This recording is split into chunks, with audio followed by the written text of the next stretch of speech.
అలాగే మనం ఒక ఉద్యోగంలో చేరుతున్నాం, ఒక వ్యాపారం ప్రారంభిస్తున్నాం, పెళ్లి చేసుకుంటున్నాం. ఈ మూడు జీవితంలో చాలా ముఖ్యమైన సందర్భాలు. వ్యాపారము, పెళ్ళి, ఉద్యోగం, ఏదైనా జీవనాధారం ఒకటి, పెళ్ళి ఒకటి. ఈ రెండు చాలా ముఖ్యం. అప్పుడు నువ్వు తీసుకునే నిర్ణయమే నీ మిగిలిన జీవితాన్ని నడిపిస్తుంది. అది ఎలాగో చెబుతున్నాడు ఇక్కడ భర్తృహరి సుభాషితాల్లో ఏనుగు లక్ష్మణ కవి. వ్యక్తిత్వ వికాసం అంటే ఏమిటో తెలుసుకుందాం. నీరము తప్తలోకమున నిలిచి అనామకమైన సించు ఆ నీరమే పద్ముత్యమట్లు నలిని ఇదళ సంస్థితమైదనర్చు ఆ నీరమే శుక్తిలోబడి మణిత్వము గంచు సమంచిత ప్రభన్ పౌరుష వృత్తులిట్లు అధము మధ్యము ఉత్తము గొల్చు వారికిన్. నువ్వు ఉద్యోగంలో చేరుతున్నావు. ఏ ఉద్యోగం, ఏమిటా సంస్థ, ఎవరా యజమాని, అది దాని ఏదో క్రెడిట్ కార్డు ఏదో అంటారు చూడండి, అది క్రెడిట్ ఫిగర్, అది తెలుసుకో. అసలు ఆ సంస్థ ఉత్పత్తులు ఏమిటి, దాని వ్యాపారం, నేను వాళ్ళు బాగా చూసుకుంటారా, నీకు జీతం సరే, మిగిలినవి కూడా బాగుంటాయా, టెన్షన్ లేకుండా ఉంటుందా? ఇవాళ జీతం ఒక్కటే చూస్తున్నారమ్మా యువతరం చేస్తున్న పొరపాటు. టెన్షన్ లేని ఉద్యోగం చేసుకోవాలి. జీతం తక్కువ ఉన్నా పర్వాలేదు, ఒత్తిడి లేని ఉద్యోగం చేసుకోవాలి. నా మేనల్లుడు ఉన్నాడు, సొంత మేనల్లుడు, నాకు పియ్యగా ఉంటాడు. ఇప్పటికీ మా బావమరిది గారు అబ్బాయి శ్రీహర్ష అని, జగన్ గారు వారితోనే సంప్రదిస్తాడు. వాడు ఉదాహరణగా చెబుతున్నాను. ఇవాళ వాడు మా ఇంట్లో 4 ఏళ్ళు ఉన్నాడు, నాకు పియ్యగా ఉన్నాడు. ఏవో చూసుకున్నాడు వ్యవహారం, నాకు అవసరం లేదు నిజానికి. వాడు ఉంటానంటే ఈ పని చూసుకోగలరు, నేను చూస్తాను మావయ్య గారు మీకు, ఎందుకని కార్యకర్తలతో వాడే మాట్లాడేవాడు, చేసేవాడు, బాగానే ఉంది. ఇగో ఇక్కడ మూర్తి గారు ఉన్నారే, మా ఆయనకి నాకంటే మా హర్షే బాగా ఇష్టం, మా ప్రాణం అంటాడు. కానీ నేను ఒక ఉదాహరణ చెబుతున్నా. వాడు బీటెక్ ఫస్ట్ చదివాడు, వాడు ఫస్ట్ ర్యాంకులో పాస్ చేయడు, ఏమి ఇబ్బంది లేదు, మంచి మార్కులు వచ్చాయి. వాడు ఏదో ఈ సాఫ్ట్వేర్ ఉద్యోగంలో కేరళలో 1-2 నెలల్లో పనిచేశాడు. ఈ కొబ్బరి నూనె కూడా వాడికి నచ్చలేదు, కేరళ అంతా కొబ్బరి నూనె కదా, అంతా ఏమిటో వదిలేశాడు, వచ్చేసాడు. ఏదో కోచింగ్ తీసుకుంటే బయట ఎందుకురా, మా ఇంట్లో ఉండమన్నా, ఉన్నాడు. మాకు ఉపకారం, వాడికి ఉపకారం. 4 ఏళ్ళు కష్టపడ్డాడమ్మా నా బిడ్డ గురించి. నా బిడ్డ లాంటి వాళ్ళ గురించి నేను చెబుతున్నా ఇవాళ, స్వార్థంతో కాదు, సొంత డబ్బా కాదు, ఒక ఆదర్శం కోసం 4 ఏళ్ళు కష్టపడ్డాడు. మేనత్త తల్లి కంటే ఎక్కువ ప్రేమతో వండి పెట్టింది, నాన్న చదువుకోరా అంది. ఓ గదిలో వాడికి కాస్త అవకాశం ఇచ్చాం. ఎక్కడ మేము ఇబ్బంది పడతామో అని అన్నీ సర్దుకునేవాడు అక్కడే.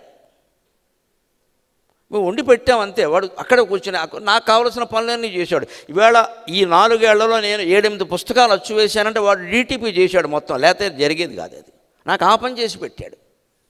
11,000 పద్యాల్లో ఈవేళ అచ్చైనవి 6,000 పైన ఉన్నాయి. మిగిలిన 5,000 పద్యాలు కూడా 4,000 పద్యాలు సిద్ధంగా ఉన్నాయి. బికాజ్ ఆఫ్ హర్ష, అనుమానం వెళ్ళి వాడు డీటీపీ చేశాడు మొత్తం, లేకపోతే నాకు తెలియదు. అది నాకు ఇవ్వండి మొత్తం డీటీపీ అది చేసి సిద్ధంగా పెట్టాడు. ఇక ప్రెస్ వాళ్ళకి ఇచ్చిస్తే వేచేస్తారు, దానికి నా పని ఏం లేదు, చేసి పెట్టేశాడు. ఇంత చేసిన వాడు 4 ఏళ్ళు అవుతున్న ఒక దశలో మాకు బాధ అనిపించింది. ఏంటంటే 2 ఏళ్ళు అయింది, 3 ఏళ్ళు అయింది, మన ఇంట్లో ఉన్నాడు, మంచి ఉద్యోగం రావట్లేదు. అంటే నాకు గవర్నమెంట్ ఉద్యోగం కావాలండి, నాకు గవర్నమెంట్ ఉద్యోగం కావాలి. ఈ టెన్షన్లు నేను పడలేనండి, తక్కువ చేద్దాం నాకు గవర్నమెంట్, కానీ స్టేట్ గవర్నమెంట్, సెంట్రల్ గవర్నమెంట్ అన్నీ రాశాడు. ఇప్పుడు యునైటెడ్ ఇండియా ఎష్యూరెన్స్ కంపెనీలో ఉద్యోగం వచ్చింది. సెకంగా సెంట్రల్ గవర్నమెంట్ ఉద్యోగం చేసుకుంటున్నాడు. తాండూరులో ఉన్నాడు. మొన్న అక్టోబర్లో వెళ్ళి చేరాడు. జీతం 50,000 55,000 చాలమ్మా, అక్కర్లేదంతా చాలు, సంతృప్తి పడ్డాడు. 50,000 జీతమా, ఎంత అయితే నీకు సరిపోతుంది? 5 లక్షలు జీతమా? ఈ ఎంత అంటే అర్థం ఏంటి ఇక్కడ? ఒక్కడే బ్రహ్మచారి 50,000 సరిపోవా? అయితే వాడికి తగిన ఇల్లే తీసుకున్నాడు, సింగిల్ బెడ్రూమ్ తీసుకున్నాడు. ఎందుకురా హర్ష, అమ్మా నాన్న ఉంటారు, పెద్ద వద్దు నాన్నగారు, మీ దగ్గర ఉండి నేను నేర్చుకునేది పొదుపు నేర్చుకున్నా, ఎందుకు మన స్థాయిని బట్టి మనం బతుకుదాం, సింగిల్ బెడ్రూమ్ తీసుకున్నాడు. కాస్త తక్కువ అద్దెకు దొరికింది, సుఖంగా ఉన్నాడు. వాళ్ళ అమ్మా నాన్న కూడా అక్కడ ఉన్నారు, హాయిగా వండుకుని తింటున్నాడు, సుఖంగా ఉన్నాడు. టెన్షన్ నేను మొహమాటం లేకుండా చెబుతున్నా బహిరంగంగా. వాడి ఏ పిల్లని చేసుకున్నా ఆ పిల్ల సీతాదేవిలో పరమానందంగా ఉంటుంది, రామచంద్రమూర్తితో సహా, అనుమానం వెళ్ళ ఎప్పుడు సంతోషంగానే ఉంటుంది. ఎందుకంటే వాడు మనస్సది, వాడు అలా నేర్చుకున్నాడు అక్కడ. ఇప్పటికీ ఏమయ్యా నువ్వు ఇలా ఉన్నామని వాళ్ళ సంస్థలో మేనేజర్లు అడిగితే, మా మావయ్య గారండి, నేను గరికపాటి నరసింహారావు గారి ఇంట్లో ఉన్నానండి, మా మావయ్య గారండి, ఆయన నుంచి నేర్చుకున్నానండి. నేను పరమానందపడుతున్నాను, నా వల్ల ఒక్క జీవితమైనా అంత ఉద్ధృతిలోకి వచ్చినందుకు. ముందు సంతృప్తమ్మ, సంపద కాదు. ఈవేళ మనలో ఎంతమందికి ఉంది ఇది? మన జీతం చెప్పగానే 50,000 అంటే ఎంతండి? 6 lakhs ప్యాకేజ్. 6 lakhs ఒక ప్యాకేజా? 46 lakhs ఉండాలి. ఏం చేస్తాడు 46 అయితే? ఏం చేస్తారు అంత డబ్బు? అవసరమా? పైగా 2 ఉద్యోగాలు మళ్ళీ ఇక్కడ. అంచేత ఉద్యోగం ఎంచుకునేటప్పుడు నువ్వు ప్రశాంతమైన జీవితాన్ని ఎంచుకో మిత్రమా. ఉద్యోగంలో కూడా స్థిరపడలేకపోతే ఎక్కడ స్థిరపడతావు? ఎంచుకోవడం ఎలా ఉండాలి? నీరము భర్తృహరి సుభాషితాల్లో చెబుతున్నాడు. ఏనుగు లక్ష్మణ కవి దాన్ని అనువాదం చేశాడు తెలుగు పద్యంలో. శ్లోకం కంటే అందంగా అనువాదం చేశాడు ఆ మహానుభావుడు. నీరము తప్తలోకమున నిలిచి అనామకమైన సింసును. ఒక నీటి బొట్టు వంట చేస్తుంటే ఏదైనా పెనం మీద పడింది అనుకోండి, వెంటనే చీయమని ఆవిరైపోతుంది. మన జీవితాలు కూడా అంతే. కొన్ని రకాల ఉద్యోగాలు ఎంచుకున్నామంటే పెనం మీద పడి ఆవిరైపోయినట్టే. ఇక మళ్ళీ లేవలేం పైకి. అందులో మునిగిపోయి రాత్రింబవళ్ళు పనిచేసి 2 వరకు పనిచేసి పొద్దున్నేమో 1 గంటకు లేచి మళ్ళీ 2 ఉద్యోగం కదా 2 మెతుకులు కంగారుగా తిని మళ్ళీ పనిచేసి చచ్చిపోవడమే ఇలాగా. ప్రాజెక్టు మీద ప్రాజెక్టు, పోలవరం ప్రాజెక్టు తెగులుతుంది, సాఫ్ట్వేర్ ప్రాజెక్టు తెవలవు. ఇంకా దీంట్లో ప్రమోషన్ల గురించి ఒత్తిడి, నానా గొడవ. ఒక వ్యక్తి జీవితానికి ఇంకో మనిషి, మహా అయితే భార్యో భర్తో, వీళ్ళిద్దరికీ 2 పిల్లలు, 10 మంది పిల్లలు ఉన్నప్పుడు లేని టెన్షన్లు ఇవాళ ఎలా ఉంటున్నాయండి? మన దురాశల కారణంగా ఉంటున్నాయి, మన అత్యాశల కారణంగా ఉంటున్నాయి. పరిస్థితుల్లో మార్పు లేదు మిత్రమా, నీ మనస్సులో మార్పు ఉంది. ఖచ్చితంగా దాన్ని తీర్చుకుంటే అంత బాగుంటావు. నీ మనస్సులో ఉంది మార్పు అంతా, పరిస్థితులు ఏం మారలేదు. పరిస్థితి అంటూ ప్రత్యేకంగా ఎక్కడ ఉండదండి. పరిస్థితి అంతా మన మనస్థితి. నాకు అక్కర్లేదు అనుకున్నవాడికి ప్రపంచం అంతా బ్రహ్మలోకమే, నాకు కావాలి అనుకుంటే ప్రపంచం అంతా నరకమే. నీకు కావాలనేది వదిలేయాలి, అక్కర్లేదనే దూరంలో. నాకు చాలు, ఉన్నది చాలు, ఈ బట్టలు చాలు, ఈ ఆభరణాలు చాలు, ఈ సంపద చాలు, ఈ ప్రేమ ఉంటే చాలు, ఇంకేం అక్కర్లా. ఇది నేర్పాలి పిల్లలకి ఖచ్చితంగా. ముందు పెద్దవాళ్ళు కలిగి ఉండాలి. ఇదో జీతమా అదో జీతమా అని మాట్లాడదు. జీతమే విటరా, సుఖంగా ఉన్నారు భార్యాభర్త, ఆనందంగా ఉండండమ్మా అనే మాటే పెద్దవాళ్ళకి రావాలి. మీరు ఇంకా ఇల్లు కట్టలేదా, మీకు ఇంకా ప్రమోషన్ రా, ఈ దరిద్రపు మాటలు అత్తమామల నోట రాకూడదమ్మా. ఇది ఎందుకు కట్టాలి? ఇల్లు కట్టరు, అద్దింట్లోనే ఉంటారు. కనీసం పెళ్ళైన తర్వాత 10 ఏళ్ళు అద్దింట్లో ఉంటే తప్ప ఆ సంసారం బాగుండదు. మొహమాటం ఏం లేదు ఇక్కడ, అద్దింట్లోనే ఉండాలి. సొంత ఇల్లు కొనకూడదు. కష్టాలు తెలియాలి. మేకు కొడితే వచ్చి అడిగేవాడు ఒకడు ఉండాలి ఇక్కడ, మొగుడు. లేకపోతే మనం అన్నగా మేకులు కొడతాం, మొగుడికి కూడా మేకే కొడతాం. మన మీద పెత్తనం చేసేవాడు ఒకడు ఉండాలని, తప్పదు. అది వాడి ఇల్లు, మనం జాగ్రత్తగా ఉండాలి. ఈ అనుభవం 10 ఏళ్ళు లేకుండా దంపతులు సంసారం ఎలా చేస్తారండి? సహనం ఎక్కడిది? అద్దింట్లో ఉన్న వాళ్ళకు ఉంటుంది సహనం. ముందు ఎలాగానే సొంత ఇంట్లో ఉన్న వాళ్ళు ఉండదండి ఇక్కడ. పేద కుటుంబాల్లో ఉండే సహనం జమీందారీ కుటుంబాల్లో ఉండదు. మీరు గమనించండి. ఎందుకు ఉండదండి? నౌకర్లు, చాకర్లు, లాగు దొడిగేవాడు ఒకడు, నిక్కర దొడిగేవాడు ఒకడు, డ్రైర్ వేసేవాడు ఒకడు ఉన్నాక వీడి తొడుక్కోవడం కూడా చేత కాదు. అదే పేదవాడైతే అన్నీ వాడే ఏడవాలి. వాడికి సహనం చాలా ఉంటుంది. సంస్కృతంలో చెబుతారు, దారిద్ర్యం పరమౌషధం, శక్తిం కరోతి సంచారే శీతోష్ణే వర్షయత్యపి దీపయత్యుదరే వన్యం, దారిద్ర్యం పరమౌషధం అన్నాడు. పేదరికం చాలా గొప్ప మందు, ఇట్స్ ఏ మెడిసిన్. ఎందుకు నువ్వు దాన్ని వ్యతిరేకిస్తున్నావు? కోరుకోకు, వస్తే ద్వేషించకు, దాన్ని కూడా ఆస్వాదించు, అమ్మయ్య అనుకో. ఎందుకంటే ఎంత దూరమైనా తిరగలడు పేదవాడు, డబ్బులు కావాలి కాబట్టి, కూలి పని చేసుకోవాలి కాబట్టి. వలస కూలీలను గమనించండి.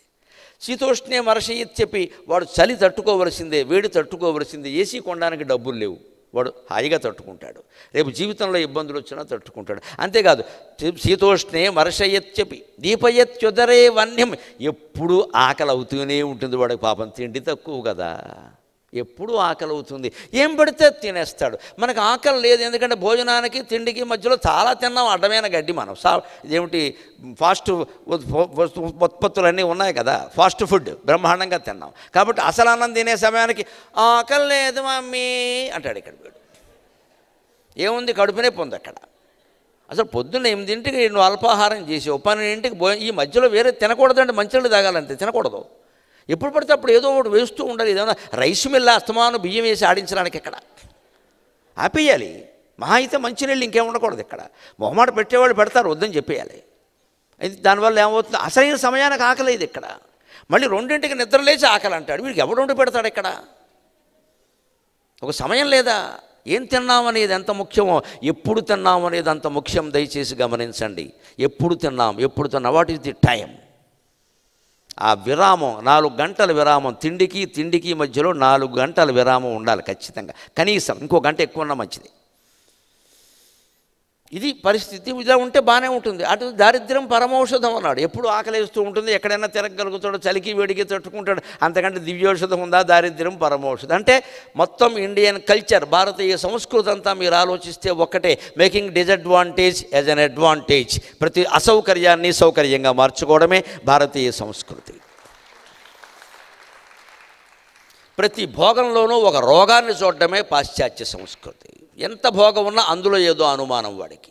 అమెరికా వాడికి డబ్బు ఉంటుంది, పెద్ద వాహనం ఉంటుంది, సొంత ఇల్లు ఉంటుంది, అన్నీ ఉంటాయి, కానీ మనస్సు నిండా భయమే. ఎప్పుడు తుపాకీ దగ్గర పెట్టుకుంటాడు. దరిద్రపు జీవితం అంటే అది.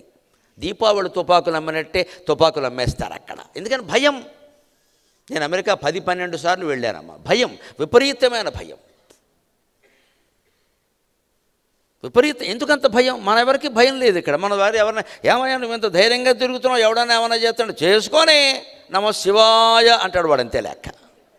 భగవంతుడు ఆయుర్దాయం ఇచ్చినందుకు నన్ను ఎవడ ఏం చేయలేడు, వాడు తీసుకెళ్ళాక ఇంకెవడ ఏం చేయలేడు. దేనికి భయపడతామండి ఇక్కడ? ఈ నమ్మకం భారతీయులకు ఉంది, అమెరికా వాడికి అది లేదు. వాడి ప్రాణాలు వాడి చేతిలో ఉన్నాయనుకుంటాడు. ఎంత అజ్ఞానం. ఇవాళ స్టోర్లో ఉన్న వాళ్ళని కాల్ చేస్తున్నారు, సీషోర్లో ఉన్న వాళ్ళని కాల్ చేస్తున్నారు. ఎవడి ప్రాణాలు ఎవడి చేతిలో ఉన్నాయో తెలియట్లేదా? అయినా తెలియదా బతుకు దైవాధీనం అని?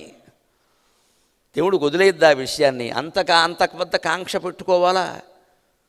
పోయేవాకుంటే పోతామండి, పెద్ద విషయమా ఇది? ఉన్నంత వరకు ఏం చేసామనేది ముఖ్యం, కానీ 90 ఏళ్ళు బతికామనేది ముఖ్యం కాదు కదా. అందుకని మన జీవితం, ఉద్యోగం కానీ వివాహ బంధం కూడా అంతే. పెళ్లి చూపుల్లో ఇవాళ ఎవరైనా సరే ప్యాకేజీలు అడుగుతున్నారు.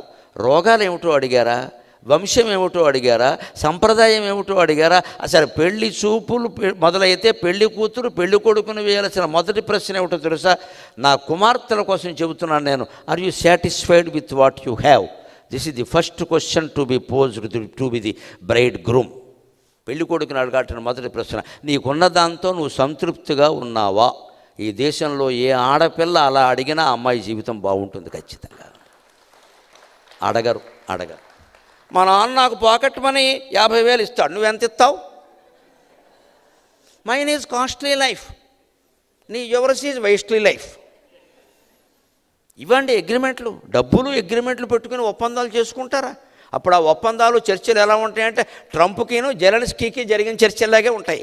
మధ్యలో లేచిపోతారు. నీ మనసులో కుళ్ళు పెట్టుకుని చర్చలు చేస్తావేంటి ఇక్కడ స్వార్థం పెట్టుకుని? భర్త సంతృప్తిగా ఉండాలి, భార్య సంతృప్తిగా ఉండాలి. దంపతుల మధ్యలో ఉండాల్సింది సంతృప్తి, సంపద కాదు. మనం అదే అడుగుతున్నాం ఇక్కడ. ఏ కంపెనీ, ఎంత ప్యాకేజీ, ప్రమోషన్ ఎందుకు రాలేదు? 10 years బట్టి పనిచేస్తున్నావు, రాదు. ఎప్పటికీ ప్రమోషన్ రాదు, వాడికి ఇష్టం లేదు. ఎందుకంటే ప్రమోషన్ ద్వారా వచ్చే టెన్షన్ ఎదుర్కోవడం ఇష్టం లేక వాడు అలాగే ఉన్నాడు. Can't you love him? నువ్వు అతను ప్రేమించలేవా? అంటే నీ భర్త చాలా గొప్ప, చాలా గొప్ప, చాలా ఇంకాస్త పైకి ఎడితే యమధర్మరాజు దగ్గర ఉంటాడు వీడు. ఇంకా పైకి అక్కడే, అంత పైన ఉండేవాడు వాడే. మరి ఇంకా పైకి లేపుతావు చెయ్యి ఇక్కడ. నీ భర్త ఇలా పుట్టగానే ప్రధానమంత్రి అయిపోవాలి. ఎందుకు ఈ కోరికలు ఇవన్నీ? సామాన్యంగా ఉంటే బతకలేమో మనం. నీకు సంతృప్తి ఉందా అని అడగాల్సింది, సంపదలు ఉన్నాయని అడుగుతున్నారే. అందుకే సంబంధాలు నిలబడాలా. ఎందుకంటే బొట్టు, నీటి బొట్టు పెనం మీద పడింది, ఆవిరైపోయింది. అదే నీటి బొట్టు నళిని ఇదళ సంస్థితమై తనర్చు ముత్యమట్లు. అదే నీటి బొట్టు తామరాకు మీద పడింది అనుకోండి, కాసేపు తామరాకు మీద అటు ఇటు తిరుగుతూ ముత్యంలా మెరుస్తుంది. ముత్యం కాదు, ముత్యంలా మెరుస్తుంది. కొన్ని ఉద్యోగాలు, కొన్ని వివాహాలు అంతే, కొంతకాలం బాగుంటాయి. 5 ఏళ్ళు 10 ఏళ్ళు బాగుంటాయి. అసలు విషయాలు అప్పుడు బయటకు వస్తాయి. ఎందుకంటే ఈ పెళ్ళి అయ్యే సమయానికి వాడేదో నచ్చాడు కాబట్టి ఒప్పేసుకుంటారు. తర్వాత ఇంకెవడో నచ్చగానే వీడు నచ్చకుండా పోతాడు. లేదు, వీడేదో కాస్త ఫేమస్ కాగానే పాపం చేసుకున్న మేనమావ కూతురు అప్పలమ్మలా కనపడుతుంది వీడికి. నేను ఇప్పుడు గొప్ప సింగర్ని, నేను సాటి సింగర్ని చేసుకుంటే బాగుండేది, ఈ ఫింగర్ని చేసుకున్నాను పని లేకుండా అని వెంటనే వీడు వెధవలైన లేయడం మొదలెడతాడు. ఇక్కడ సంసారం నాశనమైంది. ఈ పల్లెటూరు నుంచి వీడు చేసుకున్న మేనమావ కూతురు బతుకు నాశనమైంది. ఇక్కడ ఇప్పుడు 10 ఏళ్ళు అయింది సంసారం, 2 పిల్లలు పుట్టారు.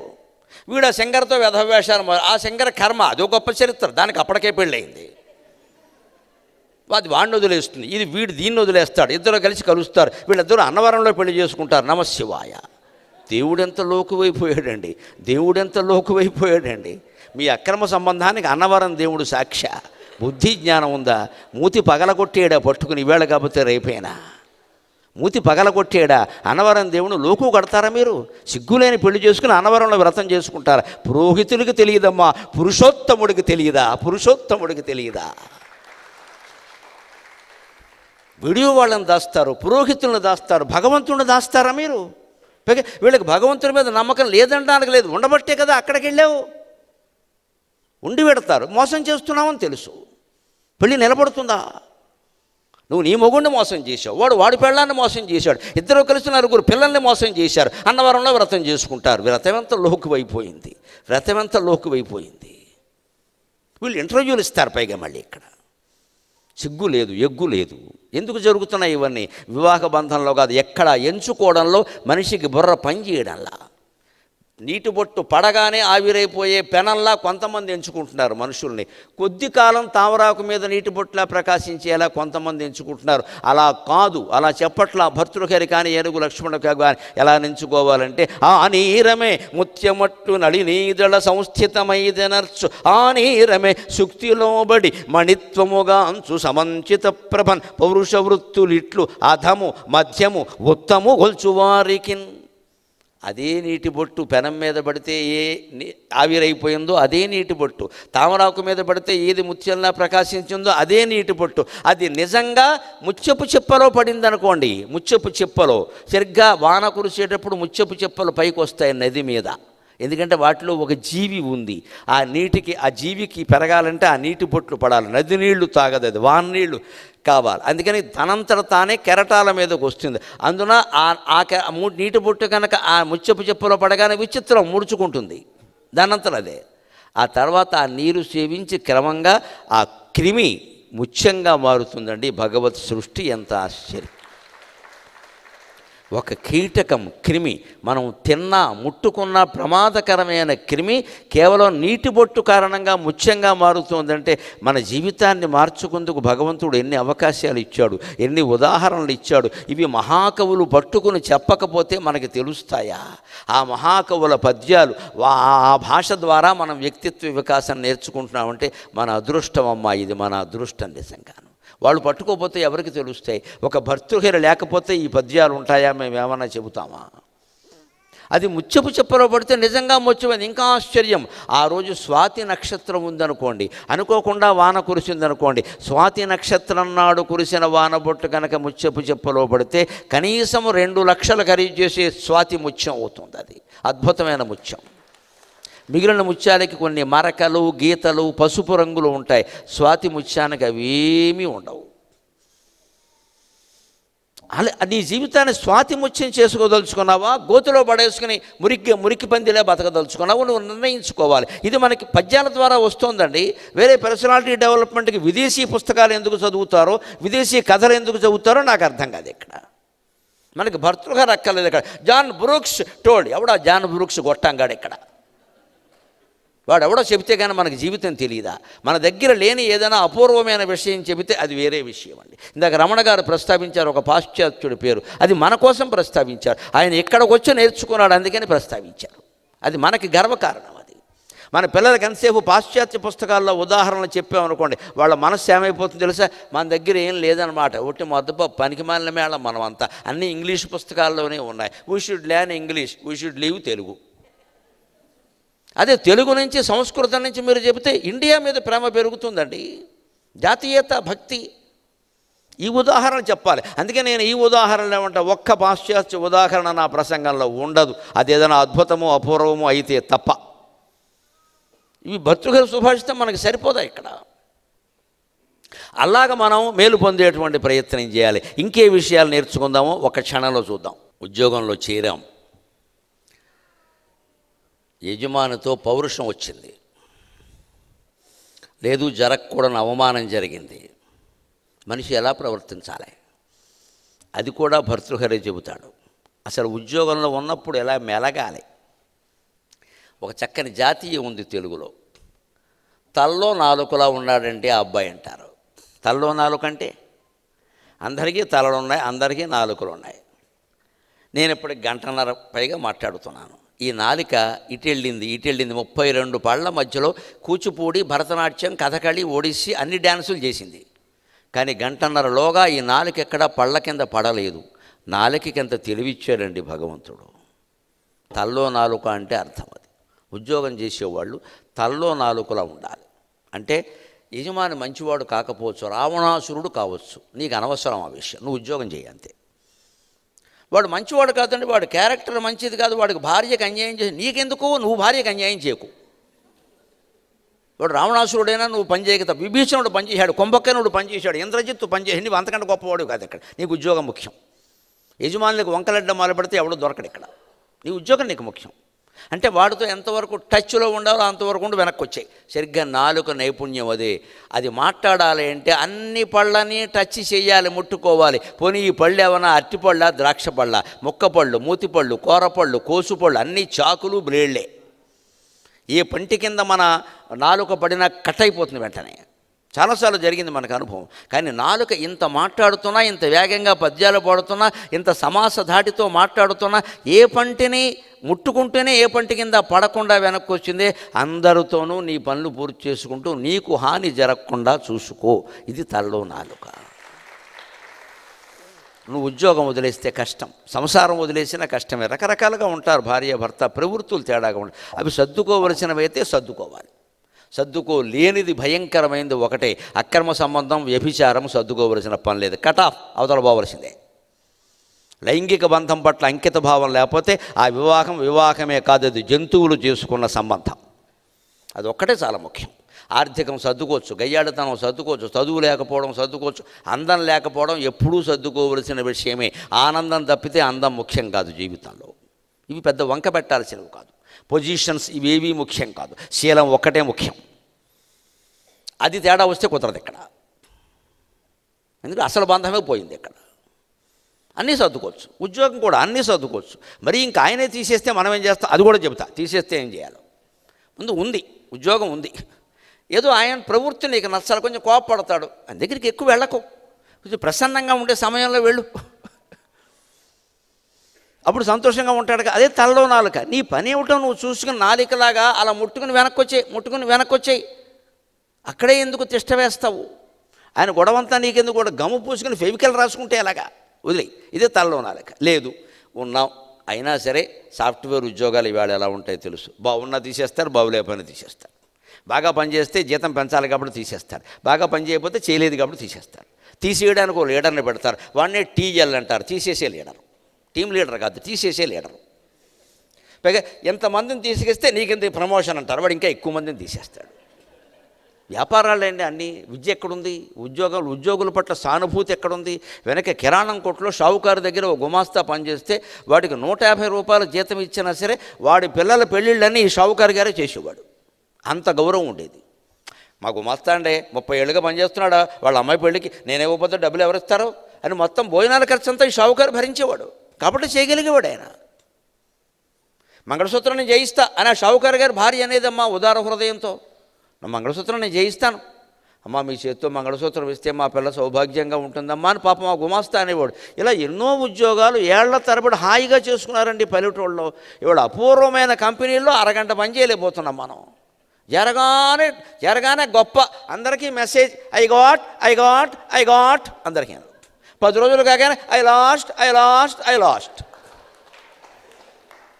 10 రోజుల్లో ఎందుకు వచ్చింది అలాగా? పౌరుషం. మన గౌరవం లేని చోట మనం ఉండాల్సిన అవసరం లేదు. ఉద్యోగం అయితే శీలం దెబ్బతిన్న చోట సంసార బంధం కూడా ఉండవలసిన అవసరం లేదు. గౌరవం లేదు, ఉండక్కల్లా. భర్తృగారే చెబుతాడు, ఒక మహారాజు దగ్గరికి ఒక కవి వెళ్ళాడు. ఆయనకి కవిత్వం అంటే ఎక్కువ ఇష్టం లేదు, తెలియదు, దాంట్లో మధ్య తెలియదు. ఆయనకి ఎంతసేపు కత్తే, కవిత్వం తెలియదు. కానీ పక్కన మంత్రులు వాళ్ళు కాసేపు వినండి, అస్తమానం కత్తి దూసేయడమేనా, కాస్త మనస్సు బాగుంటుంది, కాస్త వినండి, సర్లేవయ్యా రమ్మను అన్నాడు. ఆ కవి వచ్చి ఆ పండితుడే కవే కాదు పండితుడు, ఆయన మహాపండితుడు, చదువుకున్నాడు, తెలుగు సంస్కృతాల్లో దిగ్ధంతుడు లాంటి వాడు. ఈ రాజుగారు కనీసం కొన్ని కుర్చీ సింహాసనం నుంచి లేవకపోక గౌరవంగానైనా కూర్చోమనండి, ఏదో మీరు పద్యాలు చెప్తారు కదా చెప్పండి, ఏంటిది? ఆయనకి మండింది. నేను ఉండను ఎక్కడ అన్నాడు. రాజవు నీవు మేము గురురట్కలిత ప్రతిభాభిమాన విభ్రాజ మహోన్నతాత్ములము. రాజవు నీవు మేము గురురట్కలిత ప్రతిభాభిమాన విభ్రాజ మహోన్నతాత్ములము. భవ్యధన ప్రతితుండవీవు సద్రాజినుతించు మాయశము. భవ్యధన ప్రతితుండవీవు సద్రాజినుతించు మాయశము. దవ్వు సుమీమనవాసి మమ్ము నిర్వ్యాజత చూడవేని అనురాగము మాకును లేదు నీయడన్. అని ఒకే ఒక పద్యం వాడి దిమ్మ తిరిగిపోయేలా చెప్పి వెళ్ళిపోయాడు అక్కడి నుంచి. నా దగ్గర ప్రతిభ ఉందిరా, నువ్వేంటి గుర్తించేది గాడిద గుడ్డు, ఇంకో రాజు గుర్తిస్తాడు. నువ్వు గౌరవించకపోతే నేను లేవను, ఇక్కడ నేను మాట్లాడను, నాకేం పని ఇక్కడ. సభ అంటే ఓ గౌరవం ఉంటుంది, ఆ గౌరవం ఉంటేనే వస్తాం. నేను వచ్చినా నువ్వు పట్టించుకోవు, ఏం మా కనీసం కూర్చోమని అనలేవా? చాలామంది మహారాజుల చేతం కవులు పండితులు అనగానే సింహాసనం నుంచి లేస్తారు. నువ్వు లేవకపోయా కనీసం రండి కవి గారు మీరు రావడం మా అదృష్టం, కూర్చోండి అని ఆయన ఒక మాట అనొచ్చు కదా. ఆయన ఎవడో వచ్చాడు ఏదో పాడదట, చూడండి ఏంటి పాడేది, నీ ముందు పాడే కర్మ నాకేమిటి అని ఆయన సమాధానం ఎంత పౌరుషంగా చెప్పాడు అంటే, ఉద్యోగం ఇచ్చిన యజమానితో తేడా వస్తే వాడు అహంకారంతో ప్రవర్తిస్తే చెప్పవలసిన సమాధానం ఇది. ప్రతిభ ఉన్నవాడు చెబుతాడు, నీరసంగా ఉన్నవాడు చెప్పలేడు. రాజవు నువ్వు రాజైతే కావచ్చు, మేము గురురత్కలిత ప్రతిభాభిమాన విభ్రాజ మహోన్నతాత్మలము. దీర్ఘ సమాసం వేశాడు ఏనుగు లక్ష్మణుడికి, ఎందుకంటే వాడికి అర్థం కాకుండా అవతల వాడికేమో చిన్నమాట చెప్పాడు. రాజవు నీవు అని 5 అక్షరాలు తన గురించి. గురురత్కలిత ప్రతిభాభిమాన విభ్రాజ మహోన్నతాత్మలము. నీ బతుకు 2 అక్షరాలు, నా బతుకు 2 పాదాలు, అది తేడా, పద్యపాదాలు. నీకు నాకు పోలికేంటిరా, ఇంత పొడుగు మాట నువ్వు మాట్లాడగలవా? గురురత్కలిత ప్రతిభాభిమాన. అపూర్వమైనటువంటి తెలుగు పాండిత్యాల్లో సంస్కృతంలో ఉన్న ప్రతిభ నాలో ఉండడం కారణంగా దానితో ప్రకాశిస్తాం మేము. రాజైతే ఇది రాజా అంటారు, ప్రకాశించడమే రాజు లక్షణమైతే నీకంటే నేనే ఎక్కువ ప్రకాశిస్తున్నా ఖచ్చితంగా. ఇందాక చెప్పారే జ్ఞాన ప్రకాశం అని. జ్ఞానంతో ప్రకాశించాలి మనిషి, ధనంతో కాదండి, సౌందర్యంతో కాదండి, జ్ఞానంతో ప్రకాశించాలి. నేను జ్ఞానప్రకాష్, నువ్వు అజ్ఞాన ప్రకాష్, నీకెందుకు నా గొడవ, నువ్వే నిలబడతావు. అంతేకాదు భవ్య ధన ప్రతితుండవి, నీ దగ్గర బాగా డబ్బు ఉండొచ్చు, కానీ సద్రాజినుతించు మాయసము. లోకంలో ఎంతోమంది సహృదయులు కవులు పండితులు నా పద్యాలు విని పరవశించి చప్పట్లు కొట్టి నన్ను ఆనందిస్తారు. ఆ కీర్తి ముందు నీ కీర్తి ఎంత, నీ డబ్బు ఎంత? ఇది చెప్పిన జవాబు. అంతేకాదు మమ్ము నిర్వ్యాజత చూడవేని అనురాగము మాకును లేదు నీ ఎడన్. మమ్మల్ని సరిగ్గా చూడకపోతే మేము నీతో సరిగ్గా ఉండం, నీ సభను నేను బహిష్కరిస్తున్నా అని ఆ కవి వెళ్ళిపోయాడండి. అతనికి దొరకదా? ఇంకో చోట దొరుకుతుంది. మరింత గౌరవం దేశం గొడ్డుపోలేదు కదా. ఈ పౌరుషం మనిషిలో ఉండాలి. అంతేకాదు ఉద్యోగస్తులైన వాళ్ళు ఎవరైనా సరే దేన్ని కాపాడుకోవాలో అదే భర్తృహరి సుభాషితాల్లో చెబుతున్నాడు. బ్రహ్మదేవుడు ఉదాహరణగా చెబుతున్నాడు, నీ ప్రతిభను నువ్వు కాపాడుకుంటే ఎన్ని ఉద్యోగాలు పోయినా నువ్వు కంగారు పడక్కల్లా. ఉద్యోగం తీసేయగలడు, నీ ఆధారాన్ని చెడగొట్టగలడు, నీకు 2 పూట్ల అన్నం లేకుండా చేయగలడేమో, నీ ప్రతిభనెవడు నాశనం చేయలేడు మిత్రమా. దాన్ని కాపాడుకోవాలి. దానికి ఉదాహరణ చెబుతున్నాడు కవి. ఒక సన్నివేశ కల్పన చేస్తాడు, ఎంత అందంగా ఉంటుందో చూడండి. వనజభవుండు కోపమున వాహనమైన మరాళ భర్తకున్ వనజవనీ విహార కలనంబు తొలంగగజేయుగాని గుంభనమగు దుగ్ధ జీవన విభాగ విధాన నిరోఢ నైపుణీ జనిత మహాయశో విభవసారము. కుంభనమగు దుగ్ధ జీవన విభాగ విధాన నిరూఢ నైపుణీ జనిత మహాయశో విభవసారము హంసకుమ అన్పవచ్చునే. బ్రహ్మదేవుడి వాహనం హంస. ఆ హంస ఒకరోజు డ్యూటీకి ఆలస్యంగా వచ్చింది. ఇది నేపథ్యం అంటే. వాహనం ఆయన ఎక్కడికో వెళ్ళారు, పొద్దున 9ంటికి వస్తుంది. ఈయన సరస్వతీదేవి 4 ఇడ్లీ పెడితే శుభ్రంగా తినేసి కూర్చుంటాడు. ఎక్కడికైనా పెడదాం, ఎవడ తలరాత మార్చాలో ఈయనకి అదే కదా పని. అందుకని ఆ రోజు ఏదో ప్రోగ్రాం పెట్టుకున్నాడు. ఈ హంస రాకపోతే మరి కారు రానట్టే కదా, ఎక్కడికి వెడతాడు? ఈయన ఫోన్లు చేస్తుంటే వాడు బొంబాయి సార్ ట్రాఫిక్ జామ్ అంటున్నాడు వాడు. ఈయనకు ఒళ్ళు మండింది. 9:30 అయింది, 10 అయింది. బ్రహ్మదేవుడు కోపం వచ్చింది హంస మీద. ఇది పైగా పక్కన ఇంకా ఈ హంసని శారదీయుడు నచ్చని ఉద్యోగులు కొంతమంది ఉంటారుగా, వాళ్ళు వచ్చి బ్రహ్మదేవుడికి చెప్పారు. పైగా బ్రహ్మదేవుడికి చెప్పడానికి ఒక ముఖం కాదు, 4 ముఖాలు, 4 రెళ్ళు, 8 చెవులు గిల్లేశారు బట్టిగా. అనవసరంగా మీరు వీడికి ఇంక్రిమెంట్లు ఇస్తున్నారు, పోషిస్తున్నారు. ఈ హంస ఎప్పుడూ లేటే, మీకు తెలియదు సార్. నిన్న మీరు 10ంటికి బయటకు వచ్చారు, ఇది 11ంటికి వచ్చిందండి. ఇది నిన్న మీరు ప్రయాణం చేయలేదు కాబట్టి సార్. ఈ చాడీలు చెప్పేవాళ్ళు ఎప్పుడు ఉంటారు ఉద్యోగాల్లో. వీళ్ళు ముందు బాస్ రూమ్లోకి ముందు వెళ్ళిపోతూ ఉంటారు. ఈ బాసు తెలివైన వాడైతే వాడిని చెప్పిన విని వదిలేస్తాడు, తెలివి లేని వాడైతే వాడినే కూర్చోబెట్టుకుని సమర్థంలో పోగొట్టుకుంటాడు. అజ్ఞానం అది. ఎప్పుడు సొంతంగా పరిశీలించాలి, చెప్పుడు మాటలు నమ్మకూడదు. కానీ అందరూ నమ్మరు. కానీ బ్రహ్మదేవుడికి ఎందుకో ఎక్కి నిజమే ఇవాళ కాదు మొన్న కూడా వచ్చింది అని చెప్పి రాగానే, నిన్ను ఇక నుంచి నీకు శిక్ష వేస్తున్నా, నువ్వు పద్మవనంలోకి వెళ్ళడానికి వీలు లేదు అన్నాడు. అంటే హంసకి జీతం ఏముంటుంది? తిండేగా.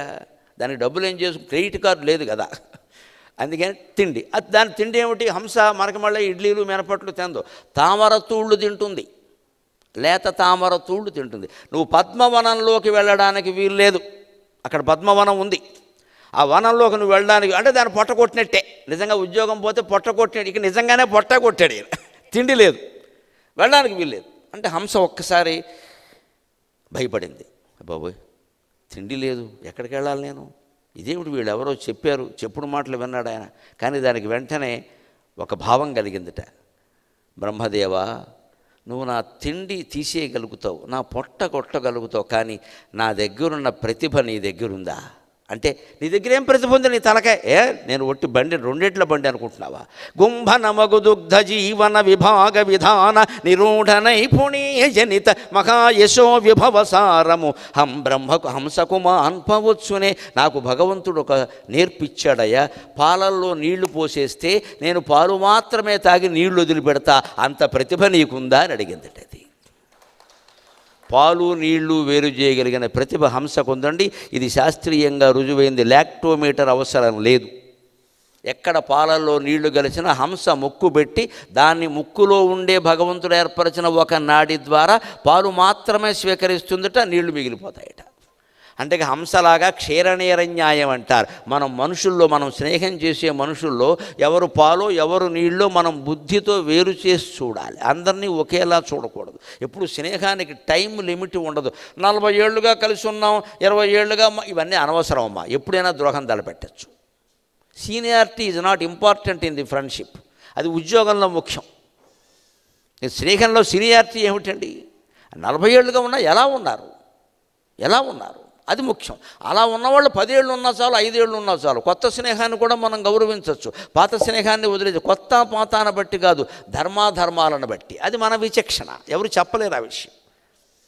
అందుకని హంస, నువ్వు నా జీతం తీయకుండా ఉండగలవు, నా తిండి, నా పొట్ట కొట్టేయగలవు, కానీ భగవంతుడు నాకు దుగ్ధ జీవన విభాగ విధానం, దుగ్ధం అంటే పాలు, జీవనం అంటే నీరు, ఈ రెండింటినీ వేరు చేసి నాకు పాలు మాత్రమే తాగగలిగిన శక్తి ఇచ్చాడయ్యా.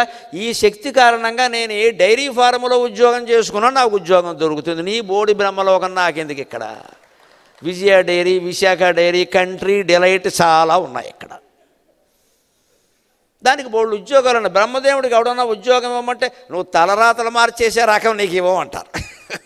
బ్రహ్మదేవుడికి ఉద్యోగం వేరు, హంసకి ఇస్తారు. నా ప్రతిభ నాకుందయ్యా, నువ్వేం చేస్తావు నన్ను ఇక్కడ అని చెప్పగలిగిందండి. ఉద్యోగస్తులు ఇవాళ కాపాడుకోవలసింది ప్రతిభని కాపాడుకోవాలమ్మా, ఉద్యోగాన్ని కాదు కాపాడుకోవాల్సింది. ఎప్పుడైనా ఉద్యోగం పోతే ఒక ఉపాయం చెబుతున్నా, సాఫ్ట్వేర్ ఉద్యోగస్తులను నా బిడ్డలుగా భావించి 6 నెలలు ఖాళీ వచ్చింది, బంగారం, సంతోషించండి, ఇంట్లోనే ఉండండి. తర్వాత రాబోయే ఉద్యోగానికి చేయవలసిన ప్రయత్నం చేయండి. దానికి కావలసిన పుస్తకాలు చదవండి. ఏమీ లేకపోతే తీర్థయాత్రలు చేయండి, దైవ దర్శనం చేయండి. యోగం మారుతుంది, ఖచ్చితంగా జీవితం బాగుంటుంది. అనేక పుణ్యక్షేత్రాలు ఉన్నాయి, హాయిగా వెళ్ళండి. దంపతులు, కొత్త దంపతులే కదా, కొత్త దంపతులే తీర్థయాత్రలు చేయాలి. 70 ఏళ్ళు దాటాక చేసినా ఒకటే, మానేసినా ఒకటే. వీల్ చైర్ వచ్చాక ఇంట్లోంచి కదలకూడదు.